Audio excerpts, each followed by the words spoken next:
దేశ ద్రోహులెవరో దేశ భక్తులెవరో కూడా తేల్చుకోలేని దుస్థితిలో కేంద్ర మంత్రి ఉండడం, కిషన్ రెడ్డి గారు ఉండడం దౌర్భాగ్యం. అజరుద్దీన్ గారి గురించి ఆ రకంగా మాట్లాడడం కేంద్ర మంత్రి స్థాయికి తగదు. ఒక బీద కుటుంబంలో పుట్టి అంచెలంచెలుగా ఎదిగి కష్టపడి క్రికెట్లో తన ప్రావీణ్యం నిరూపించుకొని జాతీయ క్రికెట్ జట్టుకు సుదీర్ఘకాలంగా కెప్టెన్ ఉండడం కాకుండా ఆయనలో ఎన్నో విజయాలు సాధించిన సంగతి కిషన్ రెడ్డి గారు మర్చిపోయినారా, తెలియదా? గతంలో పార్లమెంట్ సభ్యులుగా చేసినారు, సేవలు అందించినారు. నిజాయితీగా నిర్మమాటంగా మాట్లాడే వ్యక్తి. వీళ్ళ క్రీడా ప్రపంచాన్ని కాకుండా మైనార్టీలో కూడా ప్రేరేపరిచిన వ్యక్తికి క్యాబినెట్లో అవకాశం ఇస్తే ఇంత విషయం, ఇంత అక్కసు ఎందుకు కక్కుతా ఉన్నారు?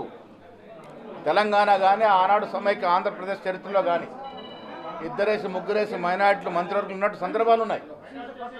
ఇవాళ మొదటి క్యాబినెట్లో ఇవ్వాల్సి ఉన్నప్పటికీ కూడా ఎమ్మెల్యేలు ఓడిపోవడం వల్ల ఇవ్వలేకపోయినాం, ఇవాళ ఇస్తూ ఉన్నాం. దానికి అంత బాధ ఎందుకు అని అడుగుతా ఉన్నాం. అజరుద్దీన్ గారిని క్యాబినెట్ తీసుకోవడం వల్ల మైనార్టీలకి సంక్షేమం అభివృద్ధి చేరడంలో కొంత సులభం అవుతుందని ఉద్దేశంతో వారు తీసుకుంటా ఉన్నాం.